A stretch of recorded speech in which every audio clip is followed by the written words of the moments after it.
பெரியார் என்ற ஒரு மனிதன் இந்த மண்ணில் இல்லை என்றால் இந்த சமூகத்தை பற்றி அக்கறை பண்டித நேருவுக்கே தெரிஞ்சிருக்காது. தாழ்த்தப்பட்டவர்களுக்கும் பிற்படுத்தப்பட்டவர்களுக்கும் இடஒதுக்கீடு வேண்டும். இன்னைக்கு இருக்கிற இளைஞர்களுக்கெல்லாம் தெரியல. இன்னொரு குரல் வேற கேக்குது, திராவிட இயக்கம் வந்த பிற்பாடு தான் படிச்சீங்களா, அதுக்கு முன்னாடி இல்லையா? இதுல வேற ஒரு பேப்பர் 1896 பல்கலைக்கழகம் வந்து விட்டது. சென்னை பல்கலைக்கழகம் எப்போது வந்தது? லூசு, பல்கலைக்கழகம் வந்துச்சுடா. உங்க தாத்தம் படிச்சானா? படிச்சது அவள். அதுக்கு பல்கலைக்கழகம். சென்னை பல்கலைக்கழகத்தில் எத்தனை பேர் பேராசிரியர்? நான் அரசாங்க பள்ளிக்கூடத்துல தான் படிச்சேன். ஆதி திராவிட நலப்பள்ளியில் படிச்ச 5வது வரைக்கும் என் கிராமத்துல. எங்க அப்பா அம்மாவுக்கு 8வது பையன். அதுக்கு பிறகு அரசாங்க மேல்நிலைப் பள்ளி, அதற்கு பிறகு அரசாங்க கலைக்கல்லூரி முசிறி, அதற்கு பிறகு அரசு சட்டக்கல்லூரி மதுரை பிஎல் முடிச்சேன். அப்புறம் அரசாங்க சட்டக்கல்லூரி திருச்சி எம்எல் படிச்சேன். நான் ஒன்றும் புதுச்சேரி வந்துடல. ஆனால் கலைஞரால் மத்திய அமைச்சராக ஆக்கப்பட்டு நான் பேசிய ஆங்கிலத்தில் எந்த கொம்பனும் குறை சொல்ல முடியவில்லை. எங்களால் முடியும், எங்களால் முடியும் என்றால் என் தாத்தாவை ஏன் படிக்க வைக்கவில்லை? என்னால் முடியும் என்று சொன்னால் என் பாட்டன் ஏன் படிக்கவில்லை? மாதவரம் சிவசன் ஆங்கிலம் பேசுகிறார் வழக்கறிஞராக. நான் அவருடைய ஆங்கிலத்தை பாராட்டுவேன். நீ அரசியலுக்கு வந்த ஹைகோர்ட் ஜட்ஜிக்கலாம் கேட்ட உடனே ஏன் உங்க தாத்தா படிக்கல? பன்னீர் தானே, நீ ஏன் படிக்கல? மோகன் நாடார் தானே, நீ படிச்சிருக்கல? பச்சை பாஸ் காலேஜ் சேர்மனா? நீ பச்சைப்பன் குள்ள சேர்மன் இந்த மோகன், இவர் நாடார். ஏன் நான் உங்க தாத்தா படிக்கல? நாடாரா, செட்டியாரா, முதலியாரா, ரெட்டியாரா, யார வேணாலும் வச்சுக்க, நமக்குள்ள ஜாதி நம்ம அடிச்சுக்கிட்டு இருக்கோம். ஆனால் இந்த சமூகம் எல்லாம் படிக்காமல் போனதற்கு எவன் காரணம்? படிக்க வைத்ததுக்கு யார் காரணம்? பெரியார், அண்ணா, கலைஞர், அம்பேத்கர். திடீர்னு வந்து திராவிடருக்கு என்ன செஞ்சு பிடிச்சி? அப்பெல்லாம் கல்லூரி இல்லையா, அப்பெல்லாம் அது இல்லையா, அப்பெல்லாம் இது இல்லையா? எல்லாம் இருந்ததுடா. நீ எங்க போன? உனக்கு என்ன கிடைச்சது?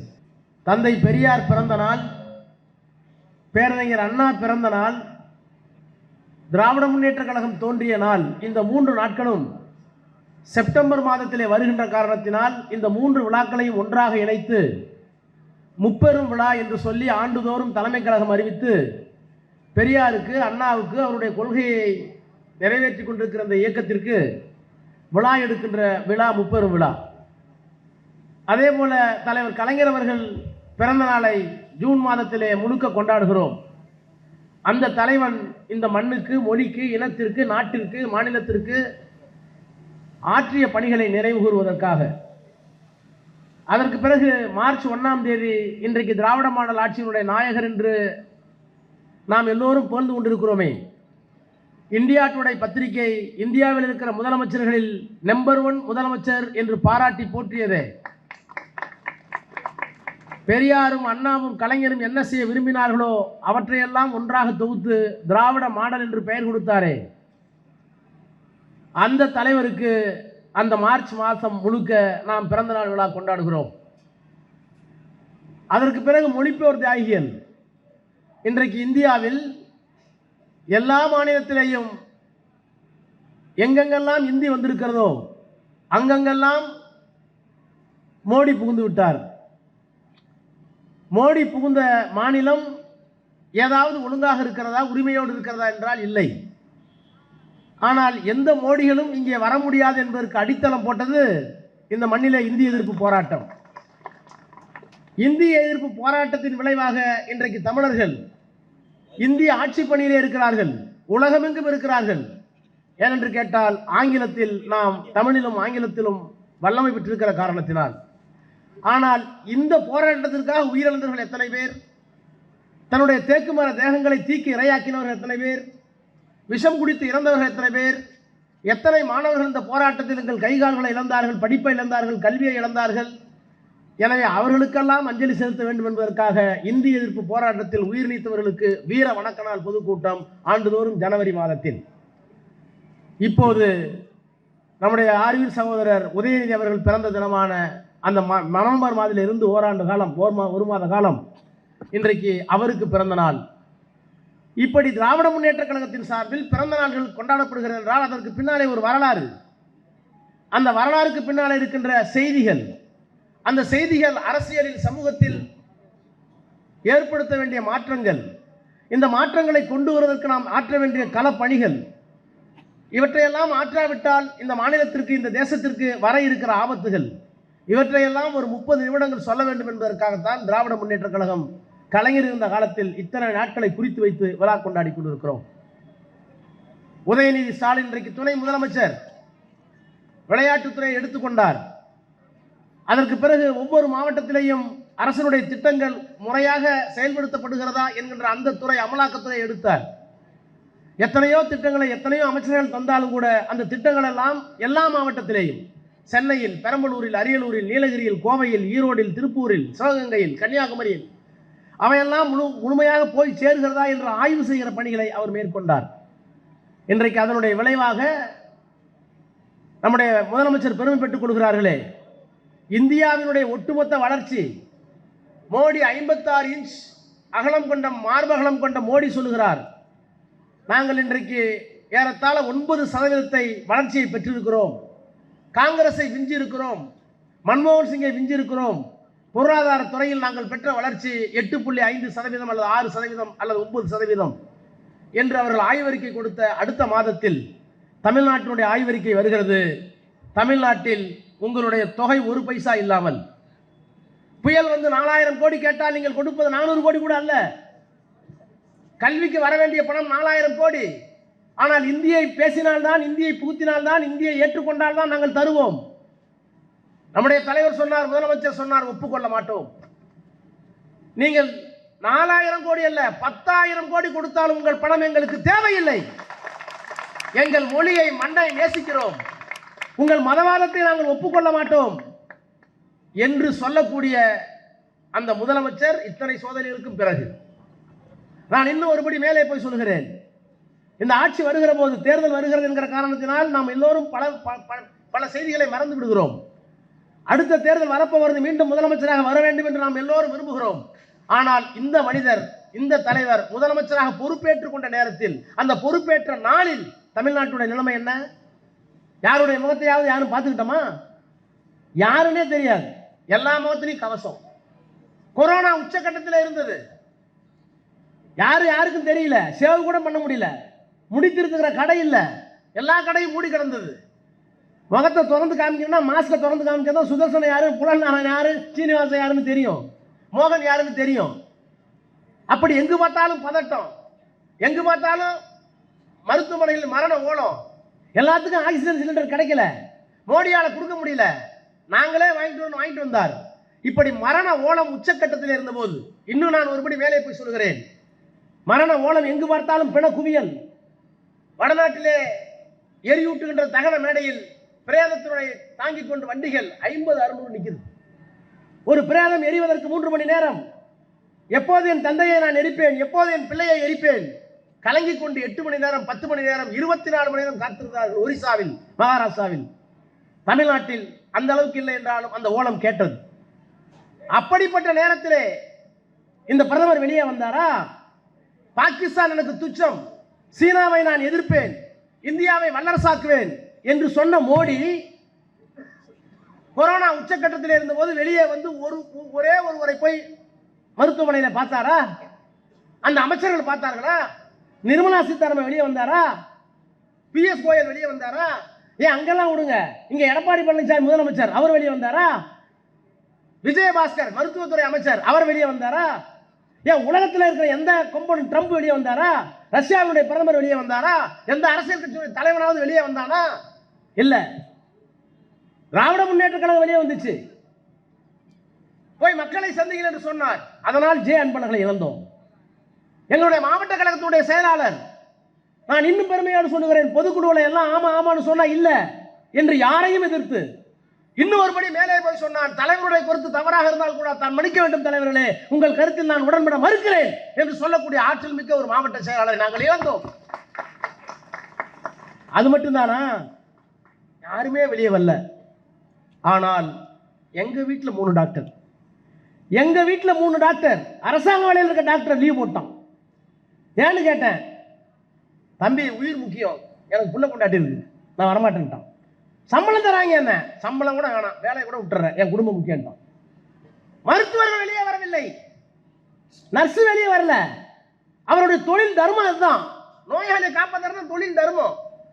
தொழில் தர்மத்தை மீறிய மருத்துவர்கள் தமிழ்நாட்டில் கொண்டு வெளியே வரல. ஆனால் அன்றைக்கு கொரோனா நோயாளி இருக்கிற வார்டுக்கு என்ன உடையை போட்டுக்கொள்ள வேண்டுமோ அந்த உடையை போட்டுக்கொண்டு தைரியமாக மன வலிமையோடு போன ஒரே மனிதன் முத்துவேல் கருணாநிதி ஸ்டாலின், மகத்தான மனிதன். யாராவது மறுக்க முடியுமா? அந்த தலைவர் தான் கொரோனா உச்சத்தில் இருக்கிற போது ஆட்சி பொறுப்பிற்கு வந்தார். தேர்தல் அறிக்கையில் நாங்கள் சொன்னோம், நாங்கள் ஆட்சிக்கு வந்தால் கொரோனாவினால் பாதிக்கப்பட்ட மக்களுக்கு 4000 ரூபாய் குடும்பத்துக்கு 4000 ரூபாய் தருவோம்னு சொன்னோம். குடும்ப அட்டைக்கு 4000 தர முடியுமான்னு கேட்டாங்க. தந்த ஆட்சி இந்த ஆட்சி, தந்த தலைவர் நம்முடைய தலைவர். அதற்கு பிறகு ஒரு வீட்டுக்கு போகிறார், அப்பாவை இழந்து விடுகிறான். அந்த சிறுவன் படித்துக் கொண்டிருக்கிறான், அப்பாவை இழந்து விட்டானா, அவருக்கு மாதந்தோறும் 5000. இன்னொரு வீட்டுக்கு போகிறார், அம்மாவும் இல்லையா, அவனுக்கு மாதம் 10,000 ரூபாய் படிப்பு செலவுக்கு. இப்படித்தான் ஒரு ஆட்சிக்கு வந்த போது தமிழ்நாட்டுடைய நிலைமை இருந்தது. அது மட்டும் தானா, அதற்கு பிறகு இன்னும் ஒரு 6 மாசம் போச்சு, அதுல இருந்து வெளியே வந்துட்டோம். கொரோனா ஆபத்திலிருந்து தமிழ்நாட்டு மக்களை காப்பாற்றினார் இந்த மனிதர், இந்த முதலமைச்சர். ஒரு 6 மாசம் தான் சென்னை முழுகியது. சென்னை முழுகியது வெள்ளம். அப்படியே ஒரு வருஷத்துக்கு முன்னாடி ஜெயலலிதா முதலமைச்சராக இருக்கும்போது சென்னை முழுகியது. சென்னை முழுகியப்ப எப்படி தெரியுமா இருந்துச்சு? அப்பார்ட்மெண்ட்ல 56 வீடு, எங்க மாமா வீடு, 56 வீட்டுல எவன் இருக்கிறான்னு யாருக்கும் தெரியல. மிதந்த பிற்பாடு தான் 56 பேர் மொட்டை மாடிக்கு போனோம். அவன் மொட்டை மாடிக்கு போய் கதறினான், ஜெயலலிதா வெளியே வரல. தண்ணி வடிகிறதுக்கு 1 மாசம் ஆச்சு, முதலமைச்சரை காணும், துணை முதலமைச்சரை காணும், எந்த அமைச்சரையும் காணும், கார்பரேஷன் கமிஷனர் காணும்.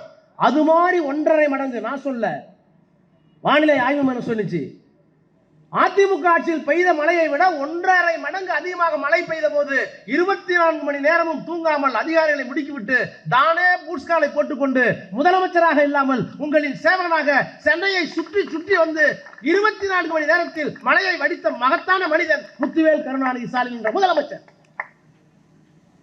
சும்மாலாம் நாங்கள் பிறந்த நாளை யாரும் கொண்டாடல, எங்களுக்கும் வரலாறு. இதற்காகத்தான் பிறந்த நாள். நான் நினைவூட்டுவதற்கு காரணம், இப்ப தேர்தல் வந்துருச்சு, பழசெல்லாம் மறந்துடுவோம். திடீர்னு அவனாவது வருவான் பவுடர் பூசிக்கிட்டு. குடும்ப ஆட்சி, அந்த ஆட்சி, இந்த ஆட்சி செய்த சேவைகளை சில நேரத்தில் மறந்துவிடக்கூடாது என்பதற்காக சொல்லுகிறேன். இப்படிப்பட்ட அடிப்படையோடு பிறந்த நாளை கொண்டாடுகிற நாம் இன்றைக்கு நாம் இந்த உதயநிதி ஸ்டாலினுக்கு பிறந்த நாள் கொண்டாடுகிறோம். எது திராவிட இயக்கம்? நான் சொன்னேனே, தமிழ்நாடு தலித்திருக்கிறது என்று. அவருடைய வளர்ச்சி 8.5%, நாம் 12% எட்டி இருக்கிறோம். எந்த துறையில பின்னடைந்திருக்கிறோம்? இதற்கெல்லாம் யார் காரணம்? தந்தை பெரியார் காரணம். பெரியார் என்ற ஒரு மனிதன் இந்த மண்ணில் இல்லை என்றால் இந்த சமூகத்தை பற்றி அக்கறை பண்டித நேருவுக்கே தெரிந்திருக்காது. தாழ்த்தப்பட்டவர்களுக்கும் பிற்படுத்தப்பட்டவர்களுக்கும் இடஒதுக்கீடு வேண்டும். இன்னைக்கு இருக்கிற இளைஞர்களுக்கெல்லாம் தெரியல. இன்னொரு குரல் வேற கேட்குது, திராவிட இயக்கம் வந்த பிற்பாடு தான் படிச்சீங்களா, அதுக்கு முன்னாடி இல்லையா? இதுல வேற இப்படி ஒரு பேப்பர், 1896 பல்கலைக்கழகம் வந்து விட்டது. சென்னை பல்கலைக்கழகம் எப்போது வந்தது? லூசு, பல்கலைக்கழகம் வந்துச்சுடா, உங்க தாத்தம் படிச்சானா? பல்கலைக்கழகம் கொண்டு வந்தாண்டா, உங்க பாட்டி படிச்சதா? படிச்சது அவள். அதுக்கு பல்கலைக்கழகம். சென்னை பல்கலைக்கழகத்தில் எத்தனை பேர் பேராசிரியர்? நான் அரசாங்க பள்ளிக்கூடத்தில் தான் படித்தேன். ஆதி திராவிட நலப்பள்ளியில் படித்தேன் 5வது வரைக்கும் என் கிராமத்தில். எங்கள் அப்பா அம்மாவுக்கு 8வது பையன். அதுக்கு பிறகு அரசாங்க மேல்நிலைப்பள்ளி, அதற்கு பிறகு அரசாங்க கலைக்கல்லூரி முசிறி, அதற்கு பிறகு அரசு சட்டக்கல்லூரி மதுரை பிஎல் முடித்தேன். அப்புறம் அரசாங்க சட்டக்கல்லூரி திருச்சி எம்எல் படித்தேன். நான் ஒன்றும் புதுச்சில் வந்துடல. ஆனால் கலைஞரால் மத்திய அமைச்சராக ஆக்கப்பட்டு நான் பேசிய ஆங்கிலத்தில் எந்த கொம்பனும் குறை சொல்ல முடியவில்லை. எங்களால் முடியும், எங்களால் முடியும் என்றால் என் தாத்தாவை ஏன் படிக்க வைக்கவில்லை? என்னால் முடியும் என்று சொன்னால் என் பாட்டன் ஏன் படிக்கவில்லை? மாதவரம் சிவசம் ஆங்கிலம் பேசுகிறார் வழக்கறிஞராக. நான் அவருடைய ஆங்கிலத்தை பாராட்டுவேன். நீ அரசியலுக்கு வந்த ஹைகோர்ட் ஜட்ஜுக்கெல்லாம் கேட்ட உடனே, ஏன் உங்க தாத்தா படிக்கல? பன்னியர் தானே, நீ ஏன் படிக்கல? மோகன் நாடார் தானே, நீ படிச்சிருக்கல? பச்சை பாஸ் காலேஜ் சேர்மனா நீ? பச்சைப்பன் குள்ள சேர்மன் இந்த மோகன், இவர் நாடார். ஏன் நான் உங்க தாத்தா படிக்கல? நாடாரா, செட்டியாரா, முதலியாரா, ரெட்டியாரா, யார வேணாலும் வச்சுக்க, நமக்குள்ள ஜாதி நம்ம அடிச்சுக்கிட்டு இருக்கோம். ஆனால் இந்த சமூகம் எல்லாம் படிக்காமல் போனதற்கு எவன் காரணம்? படிக்க வைத்ததுக்கு யார் காரணம்? பெரியார், அண்ணா, கலைஞர், அம்பேத்கர். திடீர்னு வந்து திராவிடருக்கு என்ன செஞ்சு பிடிச்சி? அப்பெல்லாம் கல்லூரி இல்லையா, அப்பெல்லாம் அது இல்லையா, அப்பெல்லாம் இது இல்லையா? எல்லாம் இருந்ததுடா, நீ எங்க போன? உனக்கு என்ன கிடைச்சது? இதை கேட்டு பெறுவதற்கு ஒரு ஏக்கம் இருந்தது அல்லவா? பிறப்பால் எவனையும் தாழ்த்தாதே, வாய்ப்புகள் கொடுத்தால் எவனும் வரலாம். எங்க தாத்தாவை படிக்க கூடாதுன்னு சொன்னா நான் படிக்கிற படம் தூக்கியிருப்பான். சுதர்சன் தாத்தா படிக்க கூடாதுன்னு சொன்னதால அந்த அளவுக்கு கை திரிச்சிருப்பாரு. இல்லைன்னா எங்கேயாச்சும் நெச வேலை பார்த்துருப்பாரு, என்ன களை வெட்டிருப்பாரு. மோகன் தாத்தாவை படிக்காதுன்னு சொன்னனால எங்கேயாச்சும் போய் தென்னை மரத்தை வேலை பார்த்துருப்பாரு. எங்க தப்பு இல்ல, தவறு இழைத்தவன் நீ. அந்த தவறை திருத்தி இயக்கம் இந்த இயக்கம். அதற்கு பெரியாருடைய தத்துவம் ஒன்றல்ல இரண்டல்ல. அதற்கு பிறகு அண்ணா திராவிட முன்னேற்ற கழகத்தை தொடங்கினார். தொடங்கி அது வரைக்கும் எல்லாம் நமஸ்காரம் தான், அது வரைக்கும் எல்லாம் சமஸ்கிருதத்தில் பேசலாம். உனக்கு மொழி இருக்குப்பா, உன்னுடைய மொழி சமஸ்கிருதம் அல்ல. ஏனென்றால் சமஸ்கிருதம் மனிதர்களை பிரிக்கிறது.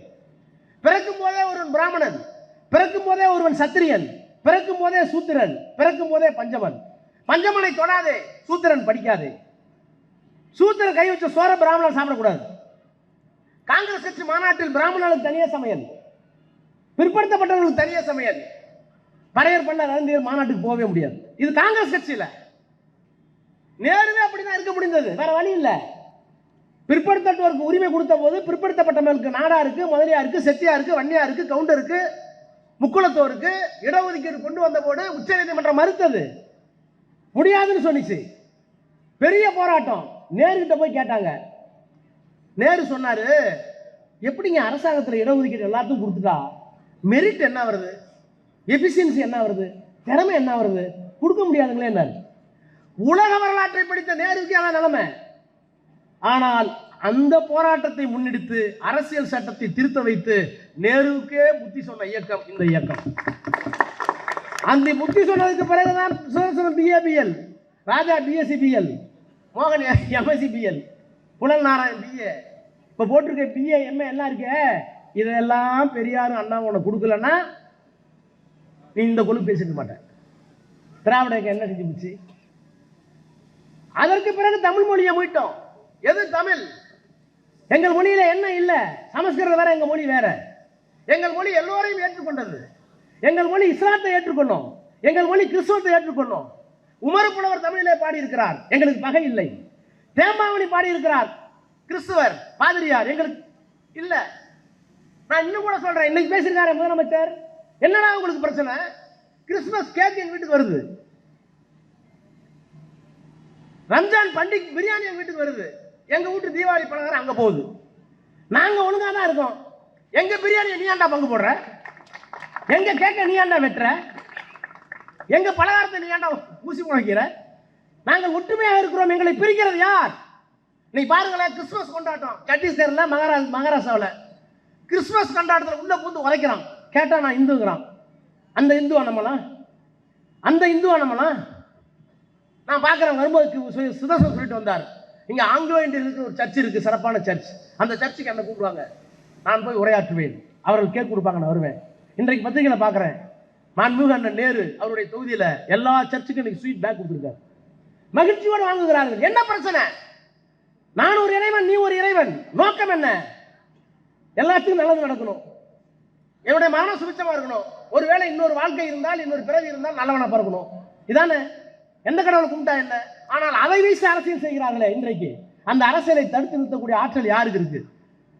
ஒரே ஒரு மனிதன் இந்தியாவில், முத்துவேல் கருணாநிதி ஸ்டாலின். நான் எங்க உதயநிதியை பாராட்டுறேன்? ஏதோ அவர் புள்ள முதலமைச்சர் ஆயிட்டாரு, அதை பாராட்டினா நமக்கு திரும்பவும் கேபினட் கிடைக்கும்னா அதெல்லாம் நான் பார்த்துட்டு இருந்தேன். எதற்காக சொல்லுகிறேன் என்றால், நான் 31 வயசுல நாடாளுமன்ற உறுப்பினர், 33 வயசுல துணை அமைச்சர் ஒன்றிய அரசு, அப்புறம் 36 வயசுல கேபினட் மினிஸ்டர், அப்புறம் 2G, அப்புறம் ஜெயிலுக்கு போய் ஜெயிலுக்கு போட்டோடனே குத்திட்டு வெளியே வந்துட்டேன். என்னால் ஒன்றும் பண்ண முடியாது, எனக்கு ஒன்றும் வேண்டாம். நான் ஏன் உதயநிதியை நான் சுமக்க தயாராக இருக்கிறேன்? இப்படி ஒரு கொள்கை தலைவர்.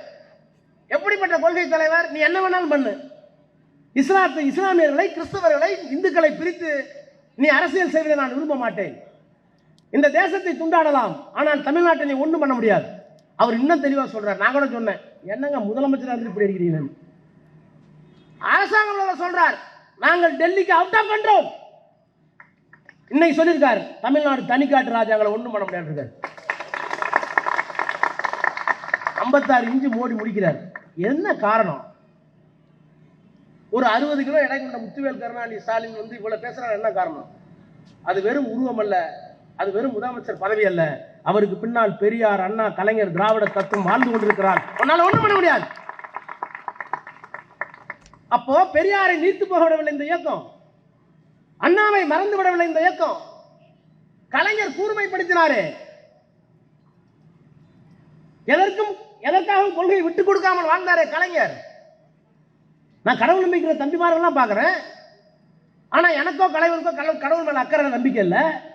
தன்னுடைய இறுதி நாளில் அவருக்கு துணையாக இருந்த நித்யா, தலைவர் நல்லா உடம்பு சரியாகி வரணுங்கிறதுக்காக போய் விபூதி வச்சு விட்டாங்க கொஞ்சம். இவருக்கு தெரியல. கழிவறை கூட்டிட்டு போனான்னு இருக்காரு, கூட்டிட்டு போயிருக்காங்க. கண்ணாடியை பார்த்துருக்காரு, பொட்டு இருந்திருக்கு. டேய், இது யார் வேலை? உனக்கு நம்பிக்கை இருந்தா நீ வச்சுக்க. எனக்கு தலைவர் பெரியார், எனக்கு தலைவர் அண்ணா. என் கொள்கையால மாறமாட்ட சாகர வரைக்கும் நான் மனிதர்களை நேசிக்கிறேன், தாழ்த்தப்பட்ட நேசிக்கிறேன், பிற்படுத்தப்பட்ட நேசிக்கிறேன், இஸ்லாமியர்கள் நேசிக்கிறேன், எல்லோரும் சமம் என்ற எல்லாவற்றையும் நான் நேசிக்கிறேன். அந்த கொள்கை எதுக்கிற எவனையும் நான் ஒப்புக்கொள்ள மாட்டேன், கடவுளாக இருந்தாலும் ஒப்புக்கொள்ள மாட்டேன் சொன்னவர் கலைஞர். இதை நீர்த்து கொள்ளாமல் பார்த்துக் கொள்கிற யார் ஒருவரோ அவர் தான் இந்த இயக்கத்துக்கு தலைவராக வரும். இன்னைக்கு என்ன பெரிய ஆபத்து தெரியுமா?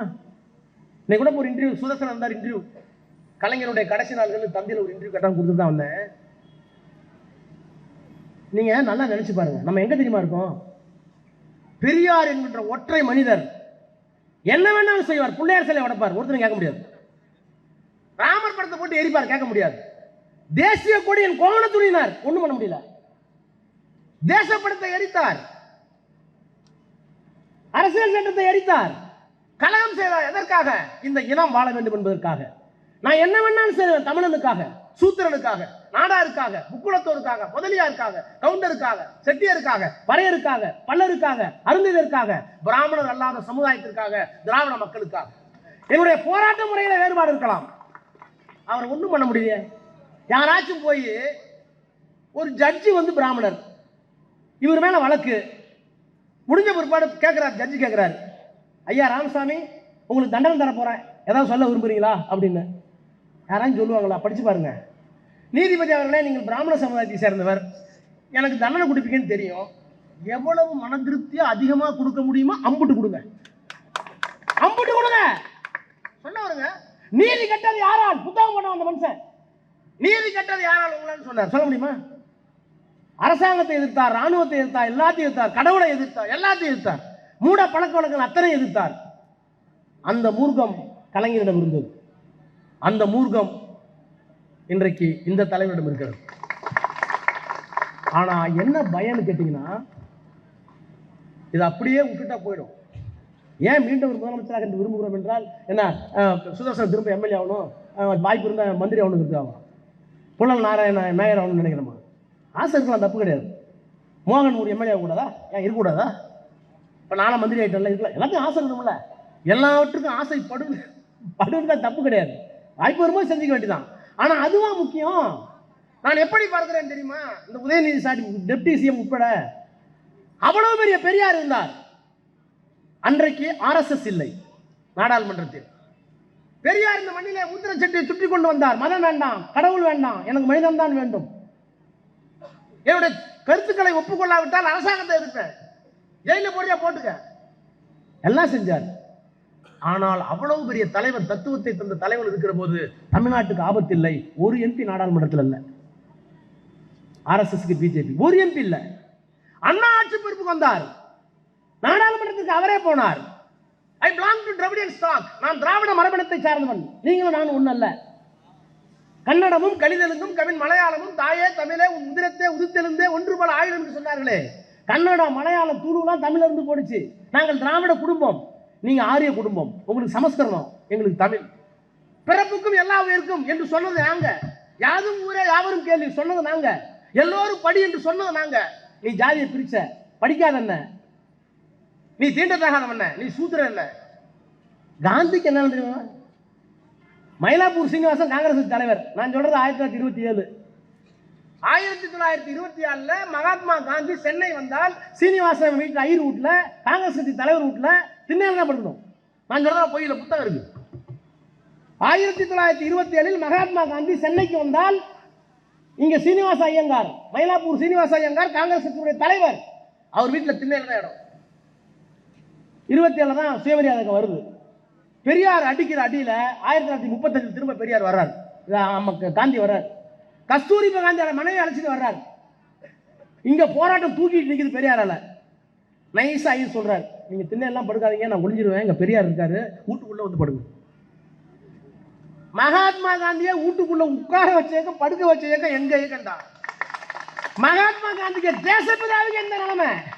இப்ப என்னமா குறுக்கு சால் ஓட்டுறான். திராவிட இயக்கம் என்ன செய்து விட்டது? நேற்று வரைக்கும் கேமரா முன்னாலாம் வெளியே வந்து பேசுறேன் எங்களை பார்த்து. எங்களுக்கு இருக்கிற திமுறை என்ன தெரியுமா? மந்திரியா இருந்தோம்னா, எம்பியா இருக்கோம்னா, எங்களுக்கு இருக்கிற திமுறலாம் பெரியார், அண்ணா, கலைஞர், முத்துவேல், கருணாநிதி, ஸ்டாலின், இந்த இயக்கம். இந்த திமுறை இருக்கிற வரைக்கும் எங்களை யாவனும் ஒன்றும் பண்ண முடியாது. நாங்களாக தான் இருப்போம். அந்த தைரியத்தை வர வைத்தவர் தலைவர்.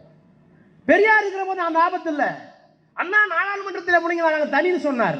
அப்ப கூட அந்த ஆபத்தில் ஒரு 2 எம்பி. கலைஞர் வந்தார் 100 எம்பி. வாஜ்பாய் பிரதமர், நாங்கள் கூட்டணி வச்சோம். ஆனா என்ன சொன்னோம்? தம்பி நீ குடிகாரன்னு எனக்கு தெரியும், என்னோட இருக்கிறவங்க சாராயத்தோட.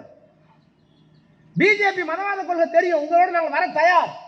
ஒரு அரசியல் நெருக்கடி, காங்கிரஸ் எங்கோடு இல்லை.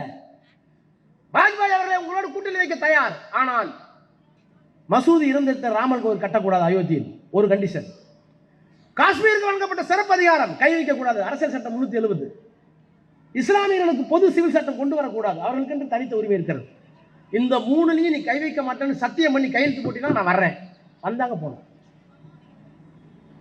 அப்ப பெரியார் இருக்கிற போது மதவாதம் இல்லை, அண்ணா இருக்கிற போது அரசியல் மதம் கோலோச்சவில்லை, வாஜ்பாய் இருந்த போது மதத்தை நாங்கள் கட்டுப்படுத்தி வைத்திருந்தோம். ஆனால் பெரியார் இல்லை, கலைஞர் இல்லை, அண்ணா இல்லை. இன்றைக்கு ருத்ரதாண்டம் ஆடும், ருத்ரதாண்டம் ஆடும். நான் திறந்த இந்த மைதானத்தில் பெண்கள் வந்திருக்கிறார், அவர்களுக்காக சொல்லுகிறேன். பில்கிஸ் பானு ஒரு பொண்ணு குஜராத்தில். பில்கிஸ் பானு இஸ்லாமியாக பிறந்ததுதான் தப்பா? நான் என்ன வரங்கட்டு பிறந்தனா?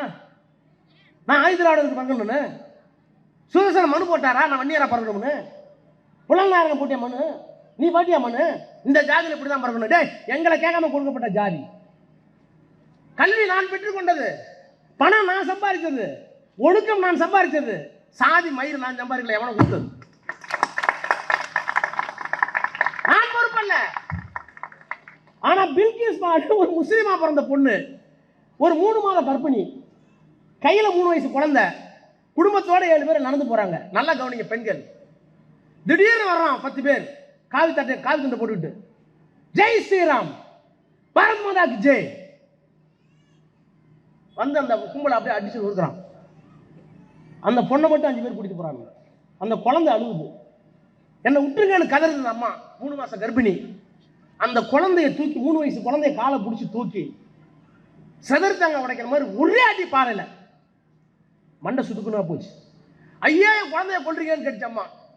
அந்த அம்மாட்ட சொன்னானுவ, அந்த குழந்தை இருந்தா எங்களுக்கு இடைஞ்சல்னு சொல்லி மறைவா கூட்டிட்டு போய் 5 பேரும் கற்பழிச்சான். 5 பேரும் கற்பழிச்சான். இரட்டை ஆயுள் தண்டனை கொடுத்தார்கள்.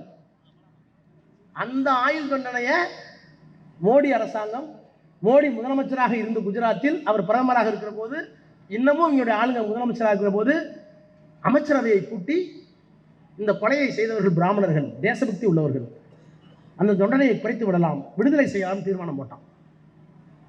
விடுதலை பண்ணாங்க. உச்சநீதிமன்றத்துக்கு தாங்கல. என்னடா அயோக்கியத்தனம், ஒரு காட்டு புராணித்தனம். ஒரு இஸ்லாமாக பிறந்ததுக்காக ஒரு பொண்ணை நடு ரோட்டில் இப்படி கற்பழிச்சு அந்த குழந்தைய கொண்டிருக்கீங்க. கேட்டா நல்லவன் பிராமணர் இருக்கீங்க, உங்க தீர்ப்பை ஒத்துக்க முடியாது, சுப்ரீம் கோர்ட் தீர்ப்பு உள்ள போட்டாங்க. இந்த கொடுமையை ஆதரித்த இயக்கம் மோடியினுடைய இயக்கம் பிஜேபி. இதை யார் தட்டி கேட்கறது? இதை யார் தட்டி கேட்கறது? நாடாளுமன்றத்தில் ஒன்றும் இல்லைங்க, இவ்வளோ எம்பி இருக்காங்கல்ல, நாடாளுமன்றத்தில் கனிமொழின்னு பேரை சொல்லு, டிஆர் பாலுன்னு பேரை சொல்லு, ஏ ராஜான்னு பேரை சொல்லு, பிஜேபி காரன் ஒன்று விட்டு ஓடியாரான் ஓடியாரான் உள்ள. என்ன நாங்கள் என்ன துப்பாக்கி வச்சுட்டா போகிறோம்?